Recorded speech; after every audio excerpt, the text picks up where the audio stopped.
ሰላም እንዴት ናችሁ? የተወደዳችሁና የተከበራችሁ የዩቲዩብ ቻናል ቤተሰቦች፣ እንግዲህ ዛሬም በተለየ ፕሮግራም ወደ እናንተ መጥቻለሁ። ዛሬ የማቀርብላችሁ በልዩ መሰናዶ እንግዳዬ ዶክተር ስመጥር ታዬ ነው። ከዚህ ቀደም ሁላችሁ እንዳያችሁት በሌላ መሰናዶ ተገናኝተን ነበረ። ዛሬ ደግሞ በቢዝነስ ሀሳብና እሱ እየሰራው ስላለው ስራ ልናወራ በሌላ ቀጠሮ ተገናኝተናል። እንግዲህ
እንደተለመደው አሁን የምናየው በርካታ ቦታዎች የምናየው በአገራችን ላይ የምናያቸው ነገሮች ባህላዊ ነው። ባህላዊ የንግድ ስርዓት ነው ያላቸው ብዙዎቹ። ቁጭ ከማለት ስራ ግባ፣ ቁጭ ከማለት ስራ ግቢ፣ በቃ እንደው ውሎ መምጣት ይሻላል በሚለው ነው። ሰው ቤተሰብ ያለውን ነገር እቁቡ ሞቶለት ከድርም ተበድሮ ምናምን ያመጣና ሱቅ ለልጅቷ ይከፍትላታል። ልጅቷ ግን ለዛ ነገር አምቢሽን የላትም፣ ፍላጎት የላትም፣ አላማ የላትም። ፍራንክ ለማባዛት ግን ለኪራይ ይከፈላል፣ ለሱቁ ማለት ነው፣ ለእቃ ይከፈላል። ያ ትርፋማ አይደለም። አብዛኛው ስናይ ማለት ከመቀመጥ ብለን የምንሰራው ስራዎች ሁሉ እንደ ቢዝነስ ሊታዩ አይችሉም መደረግ ያለበት ማለት ነው። ግን እንደዚሁ ስታየው ግን መዋቅር ሊዘጋጅለት ይገባል። የመጀመሪያው የሰውየው ፍላጎት በንግድ ውስጥ መቀጠል ፈልጋለሁ፣ ማለፍ ፈልጋለሁ፣ ባለጸጋ መሆን ፈልጋለሁ፣ ሀብታም ገንዘቦችን ላባዛ ፈልጋለሁ ብሎ ሰውየው ማመን መቻል አለበት የመጀመሪያው። ከዛ ነው እንግዲህ ምን አይነት ስራ ልስራ የሚለውን ማቀድ ያለበት አይደለም። ምን አይነት ቢዝነስ ውስጥ ብገባ በእኔ ቁመና፣ በእኔ መልክ፣ በእኔ እውቀት፣ በእኔ ልምድ ምን አይነት ስራ ውስጥ ብሳተፍ ቢዝነስ ብፈጥር ወይም ደግሞ ብሳተፍ በግሩፕም ቢሆን አትራፊ ሊሆን ይችላል የሚለው ግለሰቡ ላይ ነው መጀመሪያ ተሰርቶ ማለቅ ያለበት። ያ ተሰርቶ ካለቀ ያን እንግዲህ ሙሉውን ስናየው ነው ቢዝነስ እንዴት ይመራል የምንለው በአንድ ጫፍ ሳይሆን አንዳንዶቹ መሰረታዊ 5 ነገር ይተነትናሉ፣ አንዳንዶቹ 7 መሰረታዊ ነገር ይተነትናሉ። አንዳንድ ደግሞ በዚህ ዘርፍ ጥናት ያደረጉ ሰዎች ነገሩን ወደ 17 ያደርሱታል። አንድ ሲጀመር መቀነጃጀት ያለበት ማለት ነው። አሁን ለምሳሌ ሰውነታችን እንደዚህ እኮ ማውራት የቻልነው አእምሯችን ልክ ስለሆነ፣ እጃችን ልክ ስለሆነ፣ እግራችን ልክ መራመድ ስለቻለን አይደለ? ጤናማ ስለሆነ ፋንክሽን ያደርጋል ሰውነታችን ሁሉ በትክክል በመስራቱ ምክንያት ነው ይሄንን ውይይት የምናደርገው ማለት ነው። አንድ አካል ቢጎድል ወይ አልጋ ላይ ነን ወይ ሲመጣ ብዙ እክሎች አሉ። ቢዝነስም እንዲሁ የተሟላ እንዲሆን ከሰውየው ይጀምራል፣ ከዓላማው ይጀምራል ማለት ነው። ቆርጦ ወስኖ ጽፎ ይሄን ዘርፍ ላይ ብሳተፍ ፍሬያማ ሆናል፣ ከዛ ይጀምራል። ሁለተኛው ደግሞ ይመጣና በጀምርስ ከጀመረ በኋላ የቱ ጋር እሰራዋለሁ የሚለውን የቱ ጋር ነው የሚሰራው የሚለው ያ ይወስነዋል፣ ቦታ ይወስነዋል። ከነማ ጋር ነው የምሰራው የሚለው ደግሞ ፓርትነር ያ ይወስነዋል። እነማን ናቸው ደግሞ የኔ ከስተመሮች፣ እኔ ማመርተውን ቡናም ይሁን ጨርቅ ይሁን ምናምን ይሁን እኔን የሚረከብ ማን ነው ወደሚለው ደግሞ ይሰራል። ይሄ ሁሉ የሚሰራው ቢሮ ውስጥ ነው የሚሰራው፣ በግለሰቡ ነው የሚሰራው። ከዛ ከስተመሮችን ደግሞ ሃንድል ለማድረግ ቀምሰውኝ እንዳይሄዱ ሁል ጊዜ ከኔ ጋር ስቲክ እንዲያደርጉ እየመጡ ሌላም ደንበኛ እንዲያመጡ በምርቴ እንዲረኩ፣ በምርቴ ረክተው በእኔ አቅራቦት ረክተው ባለን ነገር ረክተው ሁል ጊዜ ራሳቸው ደንበኛ እኮ ፕሮሞሽን ይሰራላል፣ ጓደኛውን ሚስቱን ምናምን ይዞ ይመጣል ማለት ነው። ስለዚህ ወደ እንደዚህ አይነት ስርዓት ለመግባት እንዴት ነው ማቆየው ደንበኛ? አይተ እንደሆነ አብዛኛው ሱቆች አሁን የሚሰሩት የስርቆት ያህል አይን ያወጣ የማታለል ስራ ነው የሚሰሩት። ጥሩ ሽቶ ተቀብተዋል፣ መልከቀና ልጆች ሱቁ ውስጥ ይቆማሉ፣ ግን ማጭበርበር ስራ ይሰራሉ። ከተጭበረበርኩኝ እኔ ዘመዳ ጓደኛ አለኝ አይደለ፣ ቤተሰብ አለኝ፣ ሄጄ ስንት ገዛኸው ስባል ስነግራቸው ተበልተሃል ይሉኛል። ባጭሩ ከየት ሱቅ ነው የገዛኸው? ከእንደዚህ አይነት በልታለች ወይንም በልቶሃል ይባላል። አየህ። ስለዚህ አንተ ወደዛኛው ሱቅ ልታመራ ብትሄድ አሁን ቁጥሩን ነግሬ እዛ ሱቅ እንዳትገባ ነው ማለት አበላሸውት ስራውን ማለት ነው አይደለ? እኔ ከዛ በተታልዬ እንደገዛው ያወቁ ሁሉ ዳግም ወደዛ ሰው አይመሩም ማለት ነው። ስለዚህ ቲፍ ዘመናዊ ስርቆት ማለት ነው። ይሄ አሁን ሱቅ ኖሮ ሰው መዝረፍ ማለት ነው። ስለዚህ ደንበኛ 7 ዓመት ከአንተ ጋር መቆየት አለበት። 10 ዓመት ሊቆይ ይችላል፣ 20 ዓመት ሊተካል ይችላል። አንድ ደንበኛ 10 ዓመት ከአንተ ጋር ሲቆይ ስንት ሰው ነው ወደ አንተ ሱቅ የሚመራው? ያን መታየት ያለበት። ወደ አንተ ምርት እርሻ የሚሆን ሱፐርማርኬት የሚሆን ምናምን የሚሆን በአንተ አቅራቦት፣ በአንተ ተመጣጣኝ ክፍያ፣ በአንተ ያለ መስገብገብ ትረስት ሳደርገህ በ10 ዓመት ብቀጥል ከአንተ ጋር 10 ዓመት ደንበኛ ብትሆን መዓት ሰዎች ከ1000 በላይ ሰዎች ወደ አንተ ሾፕ ልመራ ይችላል። አየህ፣ ሳትከፍለኝ ፕሮሞሽን ሰራው ማለት ነው። ስለዚህ ነው ብዙ ጊዜ እንግዲህ ይሄ የንግድ አመራር ጉድለት ስላለ ወይም ደግሞ ንግዴን እንዴት ልምራው የሚለው ነገር ራሱ ምንም ስለማያውቁት ባህላዊ አካሄድ ስለሚሄዱ አለ አይደለ፣ ጠቅ ጠቅ ጠቅ ዛሬ ያተረፍክ ይመስልሃል ከኔ ትርፍ በመቀበልህ ግን ብዙ ታጎድላለህ። ስለዚህ እንደዚህ አይነቱ ነገሮች ፍሬያማ የንግድ ሁኔታ ውስጥ አያስገቡንም ማለት ነው። ስለዚህ ረዘም አድርገን ነው የምናስበው። አመራሩን ስናስብ፣ ንግዴን እንዴት ልምራ ስናስብ ብዙ ነገሮች አሉ፣ ስቴፖች አሉ። አንድ ደግሞ ሌላው በግልባጭ መናገር የምፈልገው ነገር ንግድ ሲነግድ አንድ ሰው ብቻውን ተነቃቅቶ ብቻውን አንብቦ ብቻውን ነው የሚሮጠው። እንደዛ አይደለም። ያንተ ያወቅከውን አንተ ልትሰራ የፈለግከውን የንግድ ዘርፍ ማማከር መቻል አለብህ። በዛ አማካሪው የግድ ሊኖር ይገባል። ለአማካሪው ወረቀትን ልሰጥ ይገባል። እንደዚህ አይነት ቦታ ላይ እንደዚህ ልሰራ ፈልጌያለሁ፣ ይህን እንዲህ ላደርግ ፈልጌያለሁ። ሰዓት ወስደህ ጊዜ ወስደህ ነው መመከር ያለብህ። አድቫይዝ የሚያደርጉ ሰዎች ኦፊሶች ተኪዶ ቁጭ ብለህ ከአድቫይዘር ጋር መመካከር አለብህ። ምክር መቀበል አለብህ፣ መስማት አለብህ። አንዱ ስቴፕ ራሱ የቢዝነስ አንዱ ነገር ጥሩ አድማጭ ነው። መካሪህን ጥሩ አድርጎ መስማት ማለት ነው። እሱ ነጋዴ ባይሆንም ቁጭ ብሎ የኪሳራ መንገዶችን የቸኮልክባቸውን የዘገየህባቸውን ቁጭ ብሎ ያውቀዋል ማለት ነው። ስለዚህ ጆሮ መስጠት ራሱ ለመመከር እኛ ብድግ ብለን የቱ ጋ ነው ሱቅ ያለው፣ የቱ ጋ ነው ትርፍ መሬት ያለው፣ የቱ ጋ ነው ባዶ መሬት መከራየት፣ እንዲህ ነው የምንሯሯጠው እየበላን እየጠጣን እንጂ አማካሪ የሚባል ከኛ ጋር የለም። አማካሪ የለም። በንግድ ብቻ እኮ አይደለም። እንደው በአጋጣሚ ስለ ፋሚሊም ለመናገር ፋሚሊም ላይ አሁን ለምሳሌ ብዙ ትዳሮች እኛ ሀገር ላይ ይናጋሉ አይደለ? ይሄ አሁን ወደ ፍርድ ቤት አካባቢ ስንሄድ ብዙ ፍቺዎች ተበራከቱ፣ ሪፖርት እንሰማለን ስታትስቲክስ ሲሰሩ። ግን ሁሉም ነገር ፍርድ ቤቱ የሚያውቀው ምኑ የሚያውቀው የወጣ ጋር ነው እንጂ የምትሄደው ትዳር እንኳን አማካሪ እንደሚያስፈልገው ሰው አያውቅም አይደለ? የወደድካትን ልጅ ታገባለህ፣ ከዛ በኋላ ላይፍ ትቀጥላለህ። ኩርኩሙ ሲመጣ፣ ግጭቱ ሲመጣ፣ ያለመስማማቱ ሲመጣ ትቀጥላለህ። እየተወካካ ይቀጥላል። አንድ ቦታ በው ከዛ ሲፈርስ ነው የምናውቀው ማለት ኮሚኒቲ የሚያውቀው ሲፈርስ ነው የሚያውቀው። አማካሪው ግን ከመጀመሪያውኑ ስለ አንድ ሜሬጅ ኦፍኮርስ ይሄን ቢዝነስ እኮ ነው አይደል? በመሰረታዊ ደረጃ ትዳር ጥሩ ካልሆነ ጥሩ ነጋዴ መሆን አትችልም ማለት ወይም ጥሩ ተናጋሪ ወይም ጥሩ ነገር መስራት አትችልም። እና እዛ ጋር ግን ለመስራት ስለ ኢኮኖሚ ማማከራት ተጋባህ። ምንጭህ ምንድን ነው አይደለም? እንዴት ነው ምንጭህ የሚያድገው?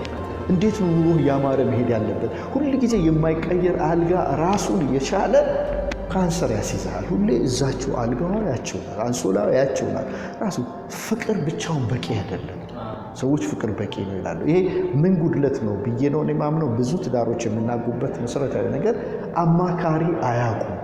ወደ አማካሪ የሚሄዱት ወደ ቄሱ ወደ አጋባው የሚሄዱት ወይ ወደ ፓስተሩ የሚሄዱት ወይ ወደ ምናምኑ የሚሄዱት ሲፈርስ ነው። ጥላቻ ሲፈጠርና መኮራረፍ የመጣ ቀን ሽማግሌ ቤት ይመጣል አይደለ? ትጠራለህ። ግን ያ አይደለም መሆን ያለበት። ከጅምሩ ሃኒ ስትባባሉ እዛ ጋር ነው መጀመር አማካሪ መኖር ያለበት። ቢዝነስም ያው ወደ ቢዝነሱ ስንመለስ ቢዝነስ በጣም አማካሪ ያስፈልጋል። ያለ አማካሪ መነገድ ከባድ። ባይብል ምክር ባለበት በዛ ብዙ ድል አለ ይላል። ምክር ከሌለ ድል የሚባል ሰክሰስ የሚባል ነገር የለም። ስለዚህ በትልቅ ደረጃ ትላልቅ ካምፓኒዎች የተለመደ እኮ ነው አማካሪ ያላቸው የውጭዎቹ። እኛም ሀገር እየተለመደ ነው፣ በቂ አይደለም። ያደጉቱ ተመከሩም የኛ ጭንቅላት የኛ ራስ ምታት አይደለም። አዳጊ ወጣቶች ግን አማካሪ ሊኖራቸው ይገባል። እኔ እንደምታውቀው አንተም ታውቃለህ፣ በምቆምበት ስልጠናዎችን በማደርግበት ሁሉ ቦታ ላይ አማካሪ ይኖራቸው። እስቲ አማካሪ ያላችሁ እጃችሁን አውጡ ነው። አሁን ቀስ እያለ እየተለመደ እየመጣ ነው። ብዙ ጊዜ እኔ በምቆምበት ሴሚናር ላይ አማካሪ አለኝ ብሎ በድፍረት እጁን ያወጣ ሰው አይቻላል። ምክንያቱም አየህ በጣም የሚያስፈልገው ለህይወት የሚያስፈልገንን ነገር አጥተናል ከህይወታችን ውስጥ። ለዚህ ነው ብዙ ነገር ተጀምሮ የሚጨናገፈው። ቤተሰብም በለው በንግድም በለው በትምህርት ሁሉ ነገር በቃ ዝም አቦ ሰጥ ነው የሚባለው። ሰው ይሄዳል፣ ከቀናው ይሄዳል፣ ካልቀናው ይተዋል። ምን ጭንቀ ምን ጣጣ የለውም ይላል። ያ አይደለም። ስለዚህ ቢዝነስ በመሰረታዊ ደረጃ ስቴፖቹ እንዳሉ ሆነው አማካሪው ግን ከአንተ ጋር ማዋለድ ያለበት የመጀመሪያ አማካሪ ጆሮ መሰጠት አለበት። አሁን ብዙ ጊዜ ሰዎች ለመስማት ፈቃደኛ አይደለም፣ ለመናገር እንጂ አይደለ? ይነግሩሃል፣ ራእዩን ይነግርሃል፣ ሀሳቡን ይነግርሃል፣ እቅዱን ይነግርሃል፣ ያተረፈውን ይነግርሃል እንጂ ሊሰማ ፈቃደኛ አይደለም። ሰዎች ግን አሁን መልመድ ያለባቸው አማካሪዎቻቸውን ለመስማት ጆሮአቸውን መክፈት አለባቸው። ወዴት እየሄድኩ ነው? እቅዴ እንደዚህ ነው። ከተማ ልቀይር ወይ አልቀይር ወይ? ይሄን ሁሉ ነገር ላይፋችንን የምናማክረው ሰው ያስፈልገናል። ያ ውጤታማ ቢዝነስ እንድንመራ ያደርገናል ማለት ነው። ሌላ ጭንቅላት ያገዛል። ልምድ ያለው ጭንቅላት ቢዝነስን አገዘ ማለት ነው። ስለዚህ ይሄ ቢሆን ውጤታማ ይሆናል። ሰላም ጤና ይስጥልኝ ውድ የዩቲዩብ ቻናል ቤተሰቦች በያላችሁበት ክፍለ ዓለም ብዙ ሰላም እንዲሆንላችሁ እመኛለሁ። ወጣት ዮሴፍ ብርሃኑ ነኝ በሙያዬ ነጋዴና የቢዝነስ አማካሪ። የተወደዳችሁ ውድ ጊዜያችሁን ሰውታችሁ የምትከታተሉ ይህን ቪዲዮ ስትጀምሩ ለሌሎች እንዲደርስ ላይክ አድርጋችሁ ጀምሩ። ለዩቲዩብ ቻናሌ አዲስ ከሆናችሁ በየቀኑ አስተማሪና አዝናኝ ፕሮግራሞች እንዲደርሳችሁ ሰብስክራይብ ማድረግና የደውል ምልክቱን መጫን እንዳትረሱ። አብራችሁን ይቆዩ። ሌላው ዶክተር ይመስለኛል አዲስ ፕሮጀክት እየሰራ ነው ያለከው። ይህ ፕሮጀክት አሁን ለማስጀመር እንቅስቃሴ እያደረግን ያለከው ስለ ፕሮጀክቱ ስለጀመረው ነገር ብትነግረን፣ ምክንያቱም አዲስ ነገር ነው እየሰማ ያለሁት ነገር። ምክንያቱም በኢትዮጵያ ደረጃ እንደዚህ ነገሮች በስነ አመራር ደረጃና በወጣቶች ላይ ሊሰራ የሚችል ድርጅት ብዙ እየተቋቋመ አይደለም እና በተለየ መንገድ እየመጣክ ነው። በቢዝነሱ ላይ ከዚህ በፊት ነበርክ አውቃለሁ። በድርጅትም ደረጃ በኮሌጅ ደረጃ ትምህርት ቤት እንዳለክ አውቃለሁ እና አሁን ካለክ ነገር አንጻር እንዴት ነው ያለው ነገር? የምትጀምረው ነገር ምንድን ነው? ከዚህ በፊት የነበረክ ነገር ምን አይነት እንቅስቃሴ ላይ ነበር? እስቲ ደግሞ ስለ አንተ ብትነግረን እና ሀሳባችንን ወደ ማጋባት እንሄድ ደስ ይለኛል። አመሰግናለሁ። ላሳለፍኩት እንግዲህ ላለፉት 20 ዓመታት ሰዎች ላይ በቀጥታም በተዘዋዋሪም ስሰራ ነው የኖርኩት። የሰው አእምሮ ላይ ማለት ነው። አእምሮ ማጎልበት ላይ ነው እየሰራን የከረም ነው ላለፉት 20 ዓመት። ራሴንም በማዘጋጀት ውስጥ፣ ሌሎችንም በማዘጋጀት ውስጥ፣ ልምድ በመቅሰም ውስጥ በብዙ ነገር ውስጥ አልፈዋል እነዛ ጊዜያቶች። ግን ከድሮም ጀምሮ ልቤ ውስጥ ያለና የተተከለ ሊለቀኝ ያልቻለ ልክ ሌላ ሀገር እንዳሉ ትላልቅ ሴንተሮች የሉንም፣ የማሰልጠኛ ማዕከሎች የሉንም። ከውጭ ሀገር ሰው መጥቶ ጽሞና ጊዜ የሚወስድበት፣ ጥናታዊ ጽሑፉን የሚጨርስበት፣ አርፎ የሚሄድበት ቦታ የለንም። ለትላልቆችም ለአጥኚዎችም ሆነ ለቢዝነስሜኖችም ሆነ ለትላልቅ የሃይማኖት ሰዎችም ሆነ ገለል ብሎ የሚቀመጡበት ቦታ የለንም። ይሄን አስባለሁ። ለስልጠና ስንሄድ ሌላ ሀገር ትልልቅ ካምፖች እናያለን። ሀገራችን ግን የማይሞከሩ ይመስላል። ሁሉም ነገር በመንግስት እጅ ነው ያለ። እኔ አንድ ከኢትዮጵያ ውጭ ያለ ሀገር ላይ ሄጄ ነበርና አንድ ትልቅ ሴንተር ሬማ ሴንተር ይባላል። በጣም ሰፊ ነው እና እሱን እየጎበኘው ያለው አንድ አበሻ አብሮኛ አለ ጓደኛዬ። በጣም ነው ያስደነቀኝ የግቢው ስፋት፣ አዳራሾቹ፣ ላይብረሪዎቹ በጣም የሚማርኩ ናቸው። ያው እኔ ሲሄድ ልቤ ውስጥ ያሉ ነገሮች እነዚህ ስለሆኑ እንደነዚህ የማሰልጠኛ ማዕከሎችን፣ ሰፋፊ ኮሚኒቲዎች የሚጠቀሙበትን ቦታ ማየት ፈልጋለሁ፣ ጎበኛለሁ ማለት ነው ባለኝ ትርፍ ጊዜ አጋጣሚ። ስለዚህ እየሄድኩ እየጎበኘሁ እያለ መደነቄን አይተዋል ጓደኛዬና በቃ ማቆሚያ የሌለው መደነቅ ውስጥ ነው የገባሁት። የምታየው ነገር በአንድ ሰው የተሰራ ይመስላል፣ የማይታመን። ስለዚህ ከኋላ የተከተለኝና ስቦኝ አቆመኝ። ይህ አሁን የምታየው ነገር እንዳታስበዋል ኢትዮጵያ ውስጥ ይሰራል ብለህ እንደው ትንሽ እንኳን ምን አለ እኛ ሀገር ብንሰራ እንዳትል። በቃ ይሄ ህልም ነው። እኛ ሀገር እንደዚህ ገና ነው። ለምንድን ነው ገና ነው ያለው? እንደዚህ እንደሱ አይነት ሰዎች ብዙ ሰዎች እንደዚህ እንደ ጓደኛዬ ብዙ ሰዎች እናወራለን፣ ያወራሉ። አይቻልም ግን እየሄድን እንገለገል። እዚህ ኬንያ ብትሄድ፣ ኡጋንዳ ብትሄድ አላቸው ትላልቅ ሴንተሮች በግለሰብ ደረጃ የተሰሩ ማለት ነው። ግን የኛ ያለን ሁሉ በመንግስት ደረጃ ያለ እና እኔ ያንንም ክፍተት ልሞላ ብዬ አይደለም። እኔ የውስጤ ጩኸት ውስጤ ተኝቼ ማየው የሆነ ሰፊ ነገር ነው ማየው። ትልቅ ሰው የሚገለገልበትን ቦታ ነው ማየው። ትልቅ ሰው ብዙ ሰዎች የሚሰለጥኑበትን ከሌላ ሀገር እኛ ሀገር በዚህ ምክንያት ለስልጠና የሚመጡ ሰዎች ነው ይታዩኛል ዝም ብሎ። ስለዚህ ያ ነገር ነው እንግዲህ ተመቻችቶ መሬቱን አገኘ ነው። ግፊት ይስባል አይደለ? ግፊቱ ያን ትልቅ መሬት ሰጠን። መሬቱ 100,000 ካሬ ነው፣ 10 ሄክታር ነው። ያ ትንሽ ከተማ መስሪያ በለው ምርጥ ዞን መስሪያ ይሆናል። ስለዚህ ዞናችን ደግሞ በውስጡ ብዙ ነገር ነው ያቀፈው። የማገገሚያ ማዕከል አለው፣ የአረጋውያን ማዕከል የሚረዱበት አለ፣ ወላጅ አልባ ልጆች የሚረዱበት ቦታ አለው፣ መዝናኛ ኤሪያ አለው፣ ላይብረሪዎች አሉ፣ የተለያዩ አዳራሽ አለው። ሰፊ አዳራሽ 5,000 ሰው የሚይዝ አዳራሽ፣ 2,000 ሰው የሚይዝ አዳራሽ፣ 1,000 የሚይዝ አዳራሽ፣ 50 ሰው እንኳን ሚኒ 50 ሜን ሊደሮች ሊሰበሰቡበት የሚችሉ አለ። ይህ ሁሉ ፋሲሊቲ አለው እና ኮሌጅ አብሮት አለ፣ የስነ አመራር ኮሌጅ አብሮት አለ። እንደገና ደግሞ አንደኛ ደረጃ ትምህርት ቤት ልጆችን አይተሃል። እኛ እስከ አንደኛ ደረጃ ትምህርት ቤት ከዜሮ ካገኘናቸው በቃ ብቁ አድርገን ካሪኩለም ስላለን ብቁ አድርገን እንለቃቸዋለን። የትም ሀገር ቢሄድ ፊት እንዲያደርግ አድርገን ማለት ነው። ልጅ ሆነው ጭንቅላታቸው ላይ እንድንሰራ ያማለ እንግዲህ ምዘረዝርልና ማልዘረዝርልህ መዓት ነው። መዓት ብዙ ነገሮች ነው የምትሰራው እዛ ላይ ማለት ነው። ያ እንግዲህ አሁን መሬቱ ተገኘ፣ ፕሮፌሽናሎች ተደራጁ፣ ቀራጩ ቀረጸ፣ ሁሉ ነገር ብቻ ተሳተፈ። አሁን የመጨረሻው ስቴፕ ወደ ፈንድሬዚንግ እየገባን ነው። አሁን ጨርሰናል። ምናልባት ከሚቀጥለው ሳምንት ጀምሮ ወደ ፈንድሬዚንግ እንሄዳለን። ፕሮጀክቱ 300 ሚሊዮን ብር ነው የሚፈጅብን። ይህንን ደግሞ ለማሟላት ዓለም አቀፍ ኮሚኒቲው ይተባበራል፣ ሁሉም ይተባበራል፣ ሰው ሁሉ ይተባበራል። እዚህ ላይ መናገር የሚፈልገው እዛ ኮንትሪቢዩሽን አለው ሁሉ ሰው ከሃይማኖት አንለይም። ሊደርሺፕ ዞናችን አሁን ሊደሮችን ነው የሚያሰለጥነው። ትልቁን ሚና የሚጫወቱ የሃይማኖት ሰዎች ናቸው። ሙስሊም፣ ካቶሊክ፣ ኦርቶዶክስ፣ ፕሮቴስታንት እንደዚህ የሃይማኖት ሰዎች የሚባሉ ሁሉ የስልጠና ታይም አለው በአመት አንድ ጊዜ። እንደገናም ደግሞ ኮርሶቻችን የምንሰጣቸው ኮርሶች ይሄ ለእንትንና ለእንትን ብለን አይደለም፣ ለሃይማኖት ቤት የተዘጋጀ ሰዎች በእጃቸው ስላሉ ሰውን እንዴት ነው ለሀገራችን ብቁ ማድረግ የምንችለው የሚለው ትልቅ ኃላፊነት ስላለባቸው ለእነሱም ዝግጁ ነው። እዛ ውስጥ ፓርት አለ። ዞናችን ውስጥ ሲመጣ እያንዳንዱ ሃይማኖት የራሱ ዞን አለው። ሊያመልክበት የሚችል ጸሎቱን ሊጸልይበት የሚችል ሙስሊም ቢመጣ የራሱ ኤሪያ አለ ዞናችን ውስጥ ዲዛይናችን ላይ ማለት ነው።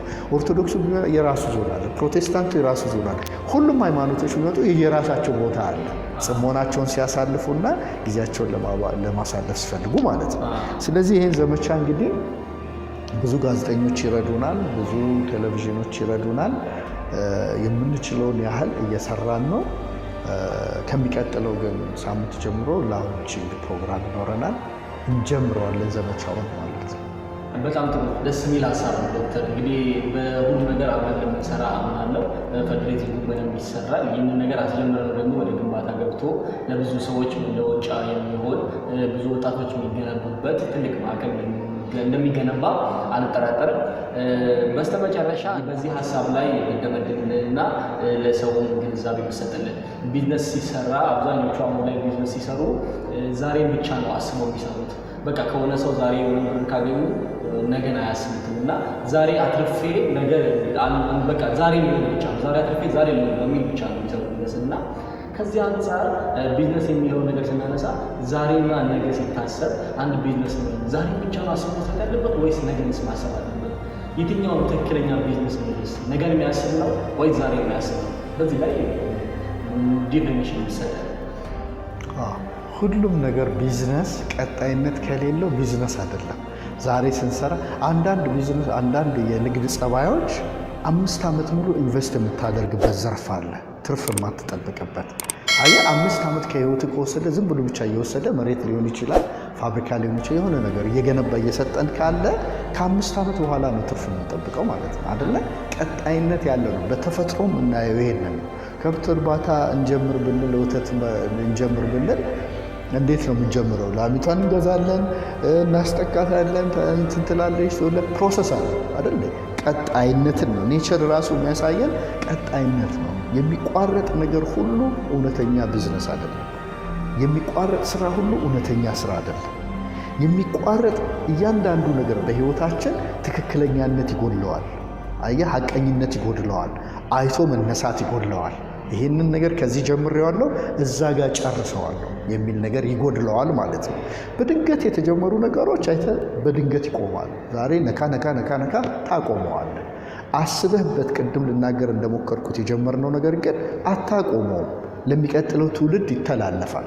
እኛ እንደምንለው ዝም ብለህ በተፈጥሮ ለልጄ ይሆናል፣ ለልጅ ይሆናል፣ ለልጆች ይሆናል። አንዳንድ ሰው ከፍሬው አይበላም፣ ዛሬ ላይበላ ይችላል፣ ለልጅ ይሆናል። እንደዚህ አይነት ነገሮች አሉ። ስለዚህ መተላለፍ የሌለበት የማይተላለፍ ነገር ስራ ነው ብለን መውሰድ የለብንም። ትውልዳችንም አብሶ ደግሞ ወጣቶች አእምሯቸው ማሟሸት ያለባቸው አእምሯቸውን ቀጣይነት ባለው ነገር ነው። ዛሬን እያየን እስከ 12 ሰዓት አይደለም የምንሰራው፣ ነገን ነው የምናየው። ሩቅ ነው የምናየው። ሩቅ ሰፊ ነገር ነው ማየት ያለብን።